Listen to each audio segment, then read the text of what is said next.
No one could understand why a man who had everything, money, power, a mansion overlooking the city, always looked like he was fading away. Every morning, the millionaire woke up pale, exhausted and coughing, as if life itself was slowly draining from him. Doctors came and went, tests were done, medicines were changed, but nothing seemed to work. And then, in the quiet corners of that grand house, a cleaning single dad noticed something everyone else had missed. What he discovered didn't just change the millionaire's life, it changed his own forever. Before we begin this story, take a moment to support your channel name. If stories about kindness, humanity, and unexpected connections touch your heart, please subscribe, like this video, and share your thoughts in the comments. Your support helps us bring more meaningful stories like this to life. Ethan Caldwell was one of the richest men in the state. His name appeared in business magazines, and his face was known on television. He owned companies, real estate, and more money than he could spend in 10 lifetimes. Yet, behind the tall gates of his mansion, Ethan lived a lonely and painful life. He was always sick. Some days he couldn't get out of bed. Other days he forced himself to meetings but returned home drained and short of breath. His staff whispered quietly about him. "He looks worse every week," they said. "Money can't buy health." Doctors blamed stress. Some said it was burnout. Others suggested rare conditions, but no treatment made a real difference. Ethan stopped believing anyone could help him. He had no family nearby. His wife had passed away years ago, and his only son had cut ties with him after a bitter argument. The house was full of people, yet Ethan had never felt more alone. That was when Daniel Rivera entered his life. Daniel was a single dad in his mid-30s. He worked nights at a warehouse and cleaned offices and homes during the day. His hands were rough, his clothes simple, and his eyes always tired. But every morning before work, he packed his young daughter Sophia's lunch and walked her to school with a smile. When a cleaning agency assigned Daniel to Ethan's mansion, he felt nervous. He had never worked in a house that big. Chandeliers hung from high ceilings, and the silence felt heavy. On his first day, Daniel barely saw Ethan. He only noticed a man sitting by the window, wrapped in a blanket, staring out at the city like it was miles away. Daniel did his job quietly. He cleaned, dusted, and mopped without disturbing anyone. But as days passed, he began to notice small things others ignored. Ethan rarely ate the meals prepared by the chef.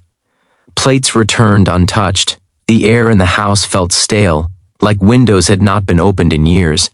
And most of all, Ethan looked worse every single day. One afternoon, Daniel found Ethan collapsed in a chair, breathing heavily. "Sir," Daniel said softly, unsure if he should speak, "are you okay?" Ethan looked up, surprised. Most staff avoided eye contact. "It'll be fine," he said weakly. "Just tired." Daniel hesitated. "My mom used to say tiredness that doesn't go away means something's wrong." Ethan gave a small, bitter smile. "Doctors say the same thing. They just don't know what." From that day on, Daniel couldn't stop thinking about him. Daniel began opening windows while cleaning, letting fresh air in. He noticed that Ethan always coughed more in certain rooms, especially the bedroom. One day, while vacuuming near the walls, Daniel smelled something strange, a sharp chemical scent, faint but constant. It reminded him of the old apartment he once lived in, the one that made Sophia sick all the time. That apartment had mold hidden behind the walls. Daniel's heart started racing. He wasn't a doctor or a scientist, but he had learned some things the hard way. He had spent months fighting his landlord back then, learning about toxic mold and how it slowly poisoned the air. The next morning, Daniel brought a small flashlight and checked behind a loose panel near the baseboard.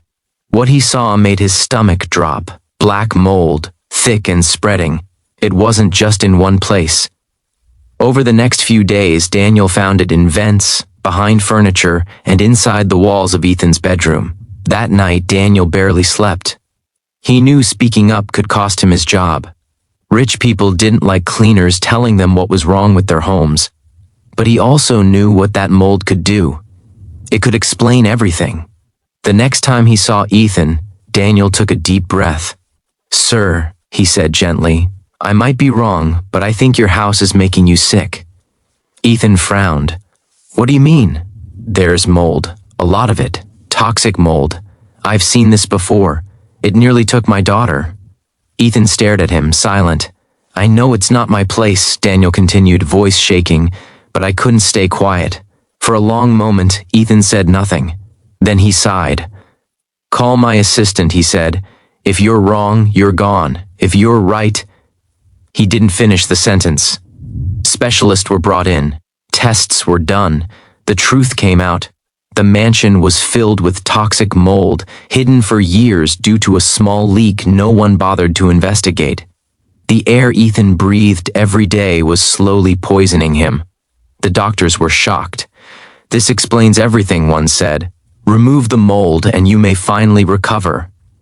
Ethan cried that day. Not loud sobs, but quiet tears he hadn't allowed himself to shed in years. Weeks passed. Ethan moved to a temporary home while the mansion was treated.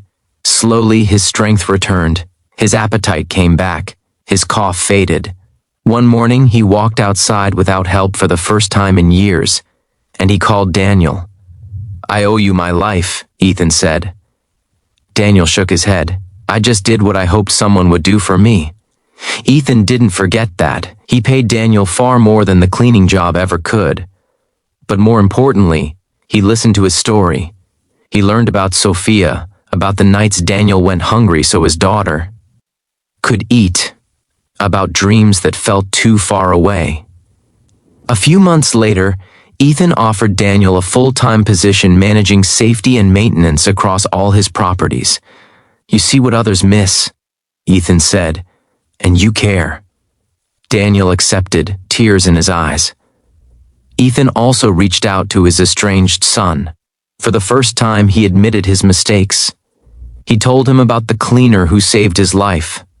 Kindness, it turned out, had started a chain reaction. On weekends, Ethan sometimes visited Daniel and Sophia. They shared meals, laughed, and talked about life. The mansion no longer felt like a prison. It felt like a place of healing. Ethan was no longer just a millionaire who survived sickness. He became a man who understood the true value of people. And Daniel? He taught his daughter a lesson she would carry forever. "Always speak up," he told her. "Even if your voice shakes, you never know who you might save." This story reminds us that kindness doesn't wear expensive suits or sit in corner offices. Sometimes it carries a mop, tired hands, and a brave heart. One small act of care can uncover the truth, save a life, and change destinies. If this story touched you, let it be a reminder. Notice people, listen closely, and choose kindness whenever you can. You never know how powerful your compassion might be.